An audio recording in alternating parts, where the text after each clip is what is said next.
have a banking background. So I was in finance for a long time. Yeah. I actually worked in risk.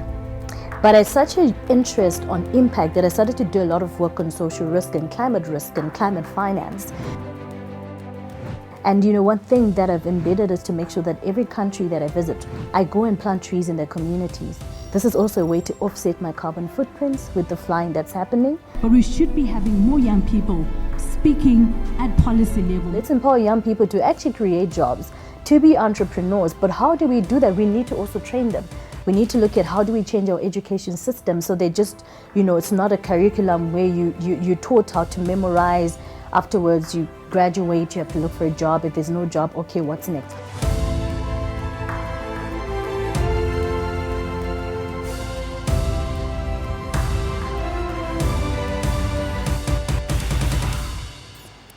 Tonight, we bring you an extraordinary individual whose dedication, passion, and impact transcend age and borders. The African Union Special Envoy on Youth, Chido Mpemba, is a beacon of hope for the continent's youth, leading the charge in representing over 870 million voices across 55 African countries.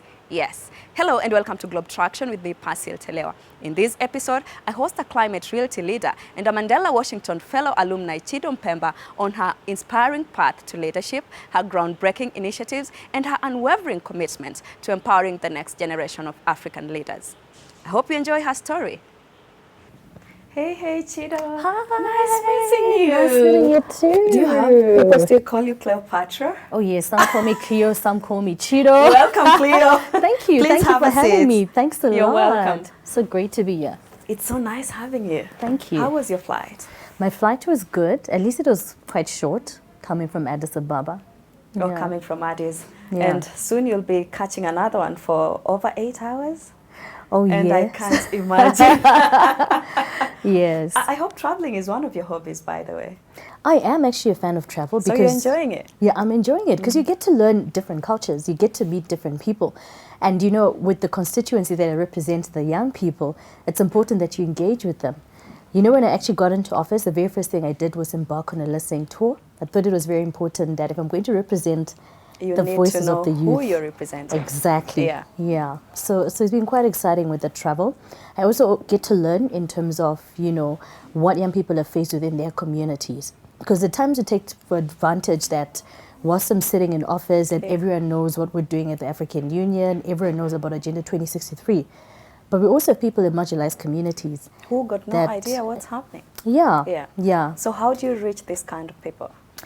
I reached them by actually physically going there, which was actually the purpose of the listening tour. And I realized that, in as much as we can engage virtually, we can engage on the sidelines of these big meetings, but we also have the young people that are in rural villages. We have the young people that are doing amazing work within their countries. They got no access to internet. They know nothing. So no access to internet, no access to information. So when I went to Ghana, actually, my very first listening tour was in Ghana. We had an opportunity to visit a community, a marginalized community of young women and girls that are victims of early teenage pregnancy. And I also got to learn about, some of the experiences they've been faced with. And now they've created like a cooperative just to economically empower themselves whilst they sell shea butter. But now because of me being physically there, I'm able to share the story. And it creates some difference, I presume. It does. It's now close to 2 years, since you took up that role. How are you finding it generally? It's been good. It's also great to see the progress over the things that we've been lobbying for and advocating for in this office. I officially resumed office last year, March. So the announcement was November 2021. But if you may recall, during that time, there was just so much going on, including COVID. And eventually I moved to Addis Ababa in March. And since then, we've seen a lot of progression on, the work we've been embarking on, engaging with young people, looking at their priorities, but most importantly, to make sure that we set the foundation of this role in this office. And you're the youngest, diplomat in the cabinets of the chairpersons of AU. So tell me, how does that feel? And the fact also that you're a female. Congratulations, by the way. Thank you. Thank you very much. Thank you very much.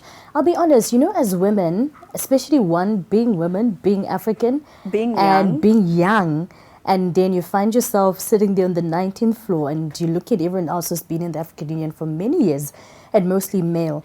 But I think what I appreciate is that I also got to learn from them, from their experiences, and they also get to learn from me. You know, with young people, we come with innovation, what we've experienced now in our time. So it's really been a learning curve where we get to dialogue and exchange through intergenerational co-leadership. Not only that, because, I mean, youth and women are the chairperson's priorities. So also getting to translate his vision and, you know, what he would like to see happen for the women and youth across Africa. I remember our very first meeting when I got appointed. He said to me, you know what?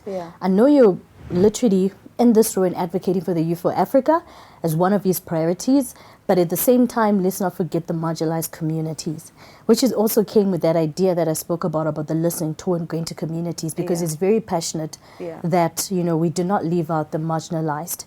I've also been privileged that even within this role, we get to work with departments. We already have different departments with the Women, Gender, Youth Directorate that focus on the programming, and we get to then make sure that we collaborate our efforts for better impact, as well as the member states across Africa too. Now, how does that happen, you know, for your appointment to take place? Is there like, you know, a secret ballot, or how does it happen for you? Okay, so I'll speak, because, you know, it's a fairly new role, but maybe I'll speak more on my experience and how that process went about.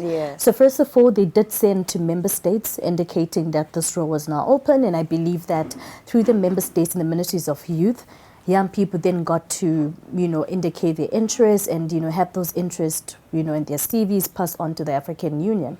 But they also made it open and on the website. And in my case, what actually happened is I saw it on the website and later on then found out that through my country as well, they had sent some nominations and some CVs of young people that are interested. But at the time it was too late. And I just said, you know what, let me just try, because it's something I'm passionate about that I really want to focus on.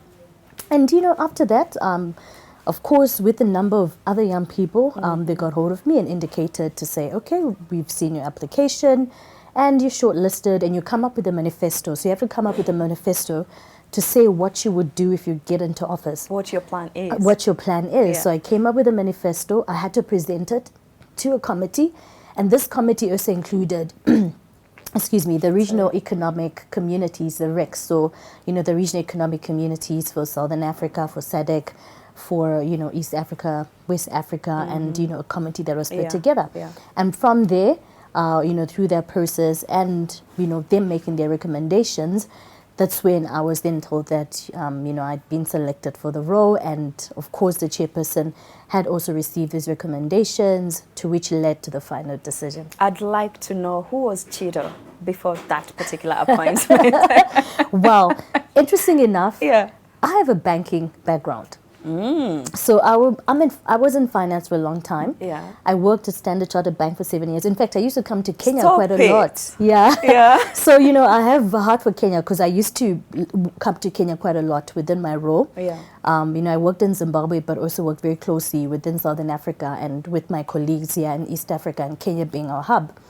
And, you know, during the time I was in the bank, I actually worked in risk. But I had such an interest on impact that I started to do a lot of work on social risk and climate finance. And as a result of that, I started, you know, studying more on it, applying for different fellowships. And then at some point I went to the USA under the former president of the US, Al Gore, who came up with an initiative called the Climate Reality Project. And I was trained as a climate reality leader. And, you know, with that, I just always went back to my organization, in as much as I was strictly in risk and finance.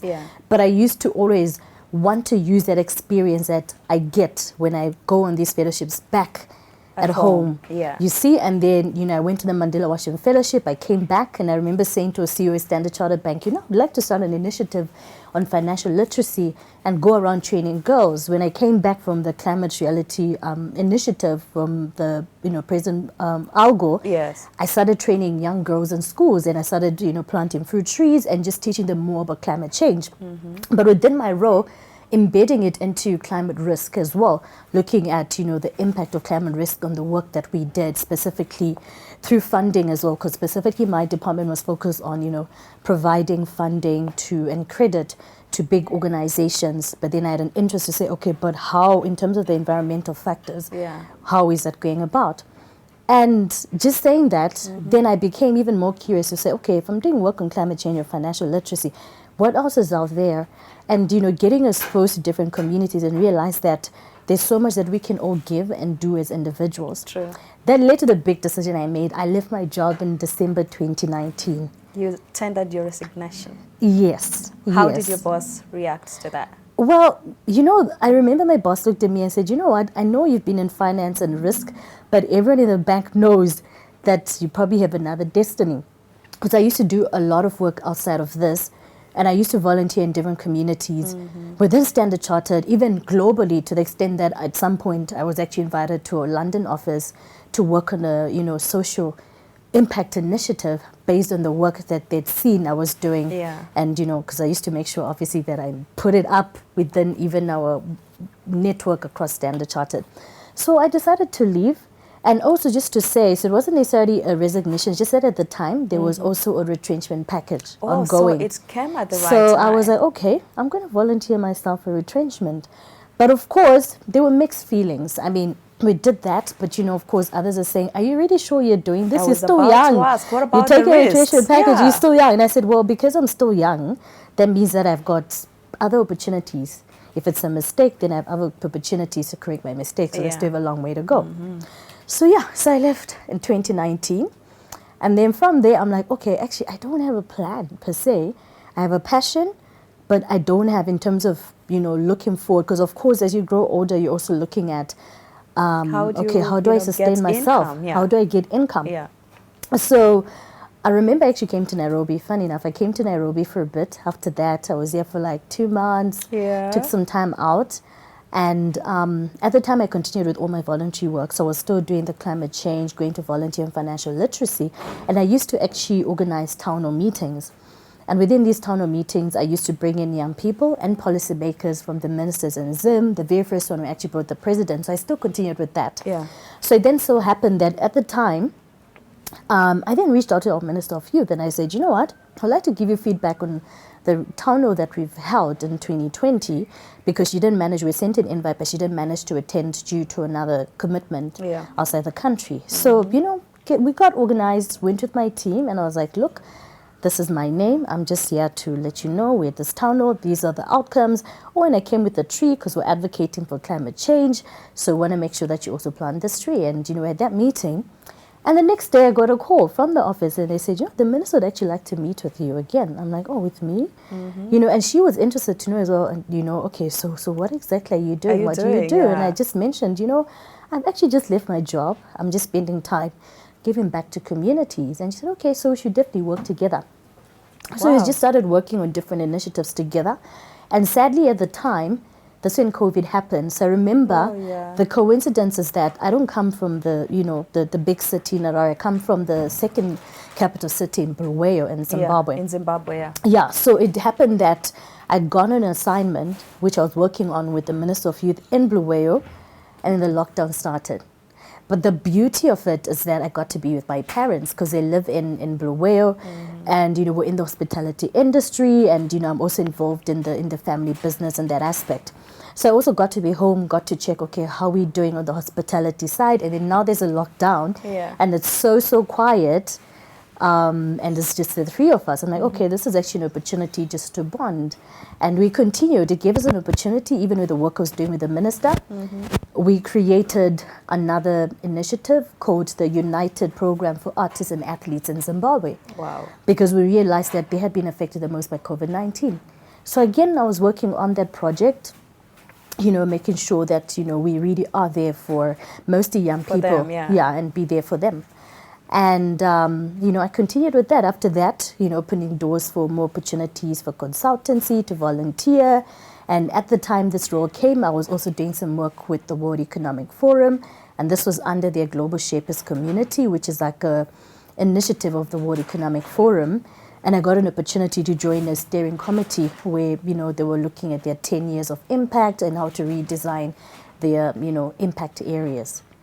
That means you're doing a lot of community work for you to come on board. And it's great that you came on board with, you know, a whole lot of experience and you understand your own community. We're talking about you representing, you know, over 870 million youths across 55 countries. How do you plan for that? And how do you make sure that, you know, you don't leave any serious matters, you know, on the side? You know, what I would say is there's so many issues at hand that young people are faced with, from high unemployment, migration issues to education. I tell you, it's a lot. And for one person, it's a lot. And as a result of that, I realized that I also had to work with people. And by working with people, this means working with the member states themselves, because the member states are part of the African Union. And our role as the African Union Commission is to execute on behalf of our member states. Had to make sure that I also work with youth groups. They're amazing young people doing so much work, including even here in Kenya. What I've realized is that we also have to be proactive, but at times we have to be reactive, because constantly everything is changing. At times there's peace and security. You know, there are a lot of coups that are going on. How does that affect young people? You know, of course, I have my priorities as a political appointee. I came in and I said, these are my priorities. But first of all, what is my engagement strategy? Okay, I would like to actually go on the ground. I do the listening tours in a format where it starts with a youth town hall meeting. That's like a youth engagement tool. The second tool I use is community engagement, where I visit the different communities. And the final is policy and political engagement. And with the final part of these listening tours, I then get to talk to the policymakers, be it the ministers, at times be it the head of states. So I had to take that approach to say, okay, through this engagement tool, we look at what exactly are the key priorities of youth at the moment, which we get to hear from them. And at the same time, what is happening around us that we also need to respond to. And not all one size fits all. You know, if you go to Madagascar, for instance, in June when Madagascar, exactly, you know, they also have their own challenges, be it, you know, gap on digital skills and stuff like that. But it also helps me to make sure that even when decisions are being made, assembly decisions of the African Union, you get to also lobby, understanding what is currently at hand. Not only that, but I also advocate for the African Union Youth Charter. Oh, great. If you may allow me just to tell you a bit of the African Union Youth Charter, because everything I'm talking about... I think I heard that you're trying to ratify it. So tell me about the charter, by the way. Yeah, so you know with the charter, this was signed in 2006. Look at you, you're so political already. Imagine tell with me the about private the sector, of the you know? So you know, with the ratification of the Youth Charter in 2006 in Punjab, our head of states in Africa got together and they said, you know what, we need to do more for young people. And they came up with this charter as a treaty to say this is how, as countries, that we abide and we commit and we promise we'll use to come up with our national youth policies, as well as how we engage with young people. So for instance, when you look at Article 11 of the African Union Youth Charter, it talks about creating platforms for young people at the decision-making table at national, regional, and continental level. But now what happens with this charter is that in as much as that happened, there are two elements. The first element is not all member states have signed it or ratified it. So far we're 15 countries, 15. So part of my role is when I even go to these listening tours, I'm lobbying these countries to say, can you sign on and commit to the Youth Charter? Recently, this year in February, we had Burundi being the latest to sign the Youth Charter, and the president of Burundi actually came to deposit the Youth Charter at the African Union, where I had held a youth town hall meeting at the AU Head of States meeting. And we noticed after that, a number of member states also came forward where they've been approaching the office to say, hey, we'd actually like to ratify it. So what you find at times is that because there's so many conflicting priorities, you know, which is also the reason for my role to make sure that the Youth Charter is not forgotten. Because what we found in those conversations, the member states were saying, you know what, after we saw Burundi, we also went to check and realized we haven't ratified it. Have you done enough sensitization to ensure that these countries can come on board and, you know, sign the charter? So why is it taking so long then? I hear you. I think it's a matter of advocating, as I indicated, because in as much as a youth charter, they're also looking at, for instance, AFCFTA. This year, our theme of the year being the AFCFTA, being the Africa Free Continental Free Trade Agreement area, right? And because of that, you can imagine once you're focusing on, you know, that protocol, at the same time we have the, you know, Charter on Free Movement of Persons, which is also a priority. So you constantly have to lobby and say, wait a minute, whilst you also have those conflicting commitments, don't forget about the Youth Charter. And you find that, as you mentioned about sensitization, again, making sure that people really understand, even young people themselves, to help to advocate and lobby for this to be signed as well. But we also shouldn't forget that it's not just about the signing. So, you know, earlier this year in June, we had our meeting with the ministers of youth, and it's called an STC meeting, which is the Specialized Technical Committee meeting. I think so I now attended specifically, that meeting. oh, were you there? I did. Oh, that's lovely. Yeah. That's lovely. So, you know, with the one for the ministers of youth, we're very happy because they hadn't met in 4 years. And it means that if they're not meeting, we cannot pass our decisions because they'll go through the STC, and from the STC, they go to the assembly. So that also gave us an opportunity, again, because of the listening tours. Before the listening tours, I actually, you know, launched a survey. So the first survey was to say, okay, what are the priorities you'd like me to focus on as young people? From there, the listening tours and etc. So I had an opportunity to then present that to the ministers of youth, and then also presented what I was requesting for on behalf of young people as decisions for their consideration. We spoke about the Youth Charter to say more sensitization, and for them, even as the ministers in those countries, to make sure that their countries ratify the Youth Charter. The second thing we thought about, and what I'd proposed based on my conversations with young people too, was to say, how are we monitoring the implementation of the Youth Charter? So we need to make sure that there's a monitoring and review mechanism that's put in place so we can report back on the progress that's coming from this. The third thing was to say this Youth Charter was signed in 2006. That's already over 13 years, right? Things have changed. True. The current realities, we didn't even have COVID then. So how do we make sure that it's also current? And the decision that came out of that request was to say, okay, we're going to have added mechanisms to the Youth Charter to make sure that it also meets the realities of young people today. And through these processes, of course, first, you know, we're still, mobilizing, advocating rather for the ratification. But on top of it, we need to also make sure we review and see how it's been implemented, and in addition, adding more mechanisms to it. That way, it's sustainable. It looks into institutional reforms of the African Union too. It's actually a lot of work at your office to do. And besides the ratification of that charter, I'd like you to take me through how are you ensuring that we have, we alleviate poverty within our young people? Because I don't know if your office has been keen on that, but poverty is not something you can ignore when it comes to, African youths. It has stopped us from getting, access to quality education, good jobs, all of that. So tell me about it. Okay, I think first of all, we need to establish the root cause.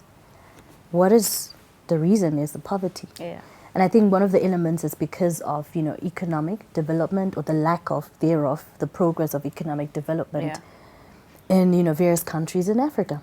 Then we also look at, okay, what is the lack of the economic development in the various countries in Africa? One of them could be because there are no jobs. So people are not working and money is not circulating. Then you look at, okay, what is the reason that there are actually no jobs? Again, we look at our education system, because a lot of young people have gone to school. We have graduates, but they don't have jobs. At times, it's skill mismatch. And again, at times, it's because there are not a number of jobs that are enough of the young people and the graduates that we have each and every year. Then you have to look at that and say, okay, so what can we do to make sure we mitigate this? Okay, I was in risk. I always think about how do we mitigate. I know. You're sounding like the actual person I need to be talking about this. You know, so how do we mitigate that? Okay, we need to look back and say, if there are no jobs available, we need to create them. So let's empower young people. Let's empower young people to actually create jobs, to be entrepreneurs. But how do we do that? We need to also train them. We need to look at how do we change our education system so they just, it's not a curriculum where you're taught how to memorize. Afterwards, you graduate, you have to look for a job. If there's no job, okay, what's next? We create the jobs. And by, upskilling our young people, we're able to do that. But we also need to realize that it's not about creating the jobs and them having the skill only. They need the funding. And we all hear this, that young people are not bankable. We don't have access to credit. That comes out a lot. Also there's the issue of when you go out for credit, you're asked for a collateral. Exactly. Where do you get that from? And the funding and the lies. So there's so much to address in this regard.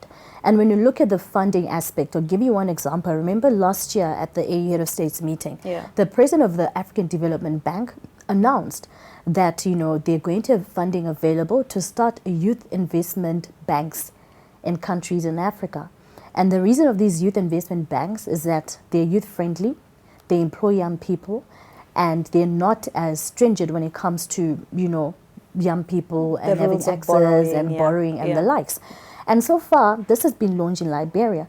Part of my role is also to advocate. I ask them, when I get every time I get an opportunity, I ask, okay, what is the progress on this? Are the countries also, you know, getting involved? Are the member states also pushing so that they also create these banks in their countries?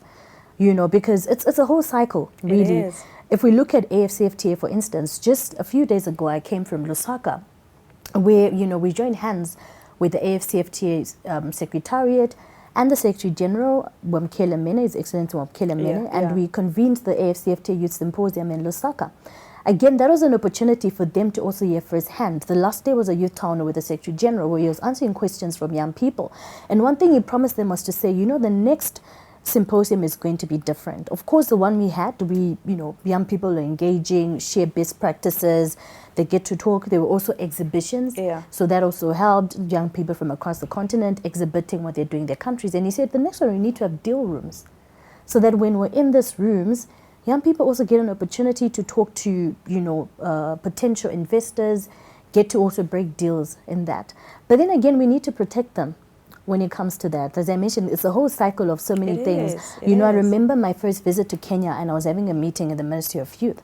And one thing they actually indicated was to say, because, you know, I was talking about how, you know, Kenya is so vibrant, the young people here are so entrepreneurial, and we also know even when it comes to technology, you know, it's one of the best. It does. You know, does so well. Yeah. And one of the challenges we're talking about was to say, you know, a lot of investors, as a result of that, are coming to Kenya, which is fairly fine. We have investors, international investors that are coming. But what then happens is when their businesses of the young people then get to progress, they buy them out.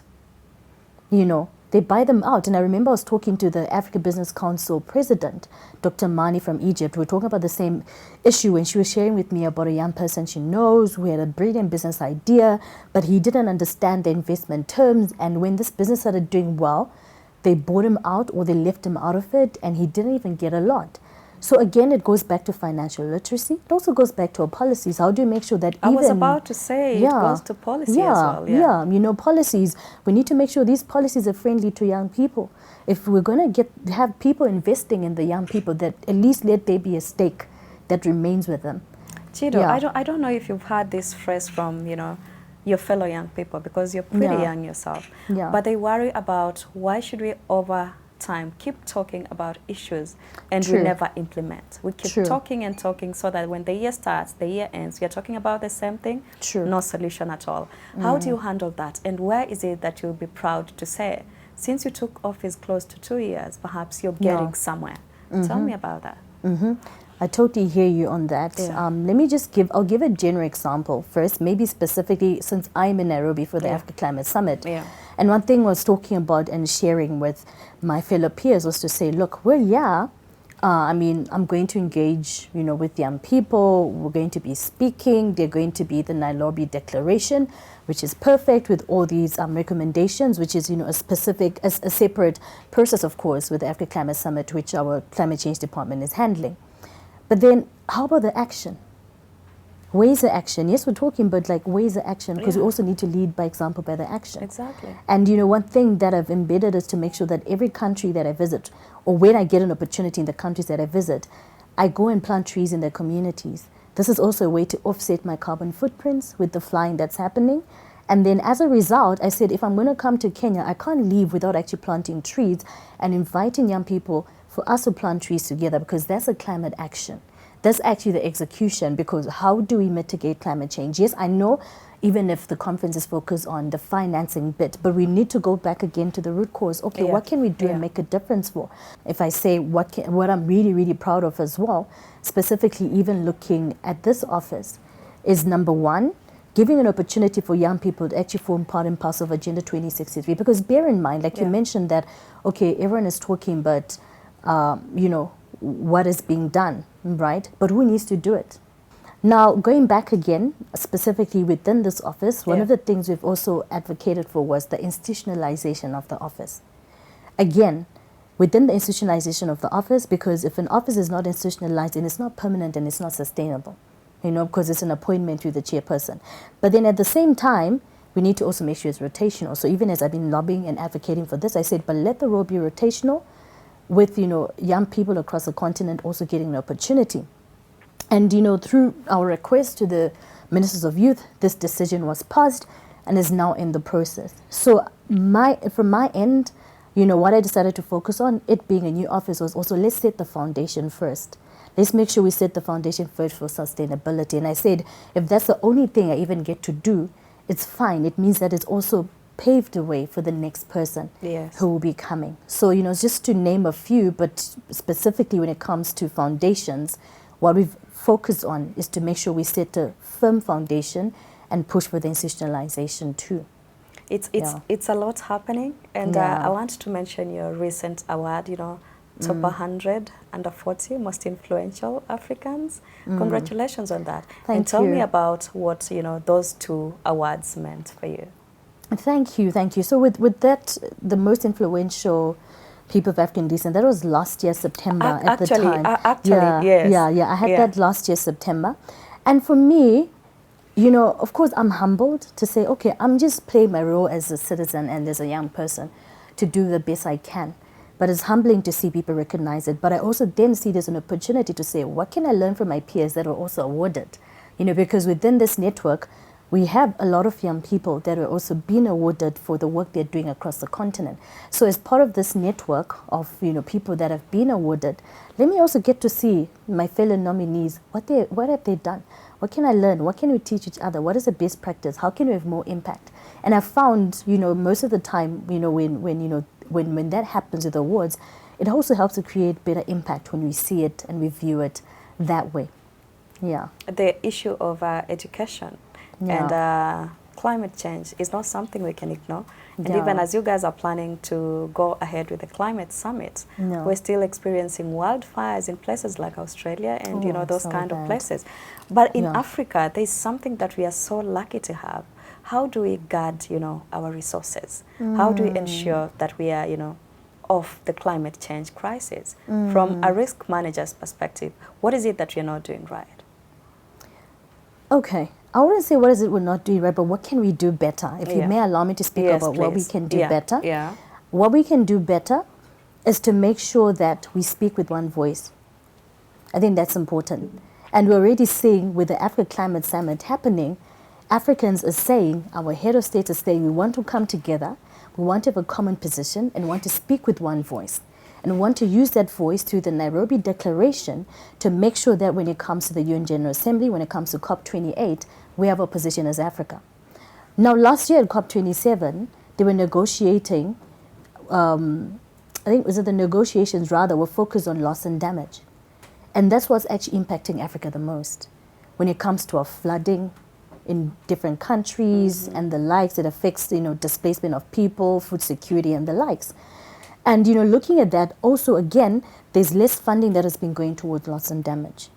But not only that, yet, as Africa, we actually, when it comes to our carbon footprints, we actually not even contributing a lot. I think it's like less than 3%. So we need to make sure it's fair game when it comes to, stuff like that. Because when it comes to carbon emissions as well, it's based on various stuff that's happening across globally. Yet it then affects everyone. So speaking with one voice, having one voice, advocating with that one voice, negotiating with one voice, and also the responsibility of young people. I'm saying young people because I'm used to working with young people, but the responsibility of every African citizen and responsibility of our countries to say, what are we also going to contribute to it? And I think this is a success with the Africa Climate Summit. If we're discussing climate finance, we're saying, okay, let's now come together as countries in Africa. What are we putting together to make sure that we really advocate this, which is something I'm really excited about as well, for that decision to happen with our leadership. And of course, as young people are saying, okay, as you say that, again, our job as young people is to be rebellious.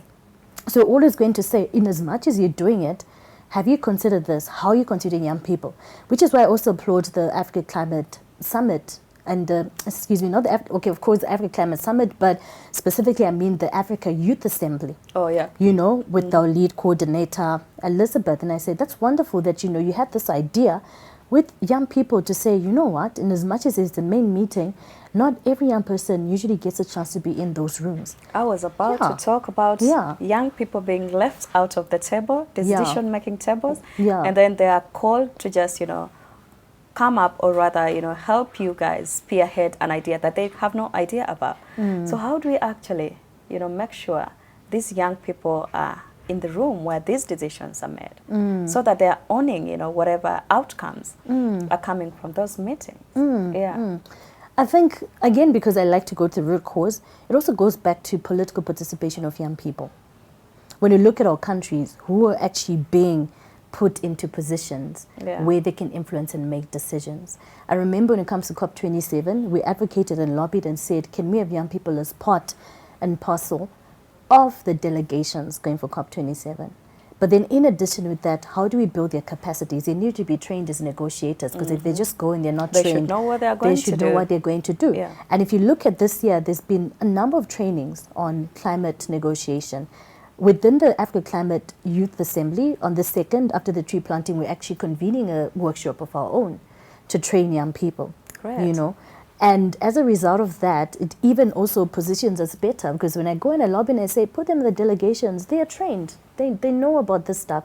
Not only that, but also we need young people interested to be in these positions. It's now not just about, we want to sit on the table, so we're going to find ways to sit on the table. If you want to sit on the table, be in the position to be on the table. It means it also go back to that. We now need more young people in these positions, because when they're in these positions, then they can also influence decision making. And I'm thankful for the opportunity to be in this role, because it also means that it came as a vision of the chairperson to say, wait a minute, when we sit in these rooms, we need a youth representative. So as a result, getting to sit in the AU Head of States meetings, the statutory meetings, to represent that voice too. But of course, we need more, because normally when I'm in the room, I'm like, okay, I'm looking at the young people that are around. But having said that, there's been progress. We're seeing, I'll give an example of Namibia. Namibia is the youngest member of parliament, Patience Maso. Namibia is the youngest deputy minister of ITC. Is it ITC? ICT? ICT. Yeah, ICT, Not only that, but we have 4 countries that have since appointed youth presidential advisors. We have in Namibia, we have in Ghana, we have, okay, I'm trying to remember the other countries, I don't know if Uganda, but pretty much, again, even when I came from Lusaka, Zambia, we also have young people that are advising their head of states. I know we have Chipo, who's like the advisor for the president of Zambia on public policy. And if we look at Zambia now, I mean, they're in the process of moving from being a least developed country to a developing country. And we say, okay, we look at, young people are that. If we look at Burundi as well, they're changing. The president literally earlier this year reshuffled his cabinet and has young people from the spokesperson. In fact, they're the other country that have also, appointed a youth presidential advisor. Now that you mentioned ITC for ICT, I'd like also to have, your overview about youth and technology, because you cannot talk about a youth representative and not pull in, a technology aspect and innovation into that. How is your office working on that? Or do you have any initiatives? We do, actually. We launched a digital skills campaign in March this year. We've since taken it to 8 countries. And this is in partnership with Google, because we also believe that whatever we do should be a partnership, again, with the private sector and the public sector. So within this initiative, I mean, we just came back from Lusaka, where we trained over 200 young people on digital skills. And the whole idea, again, came from these surveys and, these listening tours, and realized that there's actually a gap that keeps coming up. When you look at Madagascar, when we did the research with my team, we realized that when you look at the youth with the least digital skills, Madagascar was coming up. As a result, we also went to Madagascar. Madagascar was the second country we launched this digital skills training through working with the ministries of ICT, ministers of youth, bringing Google on board, coming up with a specialized design training and training young people on the ground. And then I also got to visit youth-led tech hubs, because we saw that it's important. And again, with the theme of this year being, accelerating efforts of the AFCFTA, Continental Free Trade Agreement area, our target was also youth startups. How do they leverage in technology? How do they leverage on e-commerce? Again, bringing back the private sector, working as well. We're working with Afreximbank, because they have an e-payment system that they've launched. And I think right now it's in 4 countries. How do you make sure young people also get to benefit on that? That's number 1. There's another element too. how do we use technology for advocacy for some of these issues? So within this digital skills campaign, we focus on that. Tech to empower young people that are already in startup businesses, tech to look at the future of work and the future of jobs, and tech to leverage on it for advocacy, and we believe it's very important. So again, we have more countries that are coming up. So far, we've done 8 in the few months since March, but definitely we want to take this across the continent, just to say tech is now and tech is the future. And that's how we can also be on the global playfield. It's not just part of Africa. Like within my mandate and my strategy, I've said, we also need young people on the global platforms. I remember last year, November, I got an opportunity to attend President Obama's forum. He has the Obama Leaders Fellows, and he had a forum and a town hall meeting in New York. And on the sidelines of that, I met with the Africa Obama scholars.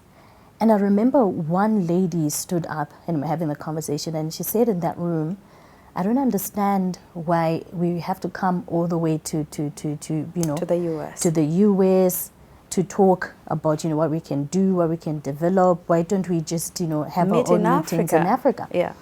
And I remember when we had that conversation in the room, one thing we said was, but then we are made for the world. We're not made just for Africa. Yes, I understand we have our issues with Africa. It's also important we discuss them in Africa, which is why we even have the Africa Climate Summit.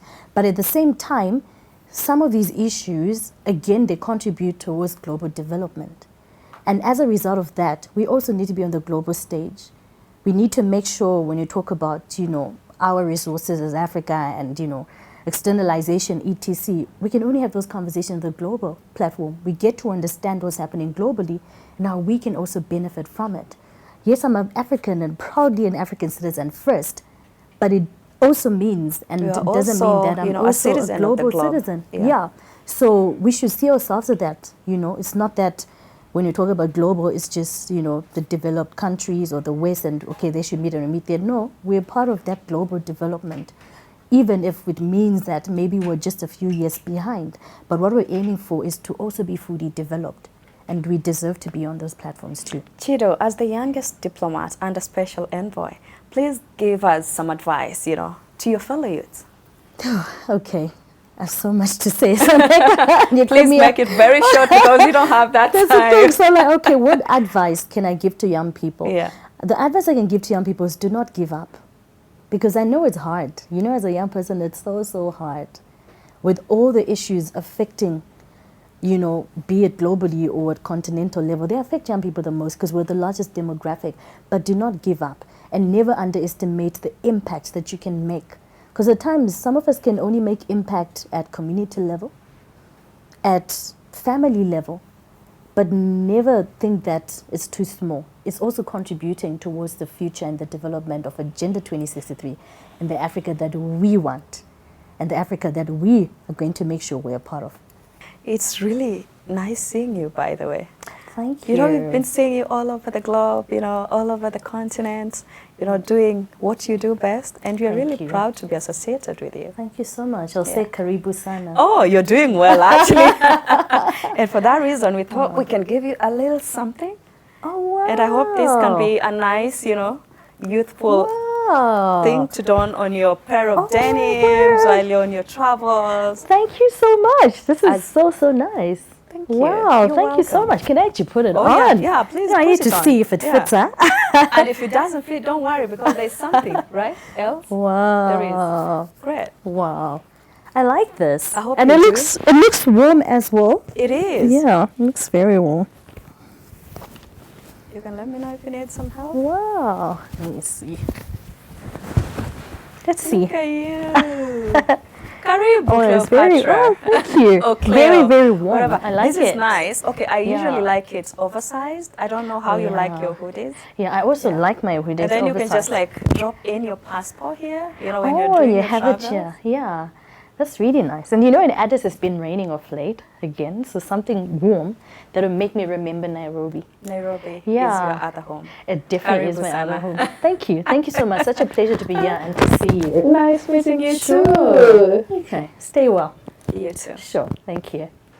I hope you enjoyed watching the story of the youngest diplomat in the African Union Chairperson's Cabinet. I'm particularly impressed by her work in advocating for education, climate change, and public health, besides other things. Thank you so much for watching Globe Traction today. Join us again next Saturday at 8:30 p.m. for another inspiring story of people making global impact. Remember, if you got a story you'd like to share with us, don't hesitate. Write to us through globetraction@standardmedia.co.ke or follow us and DM us on our social media platforms at KTN News or at Globe Traction. You can also give me a follow on my social media platforms at Persil Telewa on Facebook, Instagram, YouTube, and TikTok for more stories of what's happening across the globe. But until next time, I hope to catch up with you again soon. Bye-bye for now.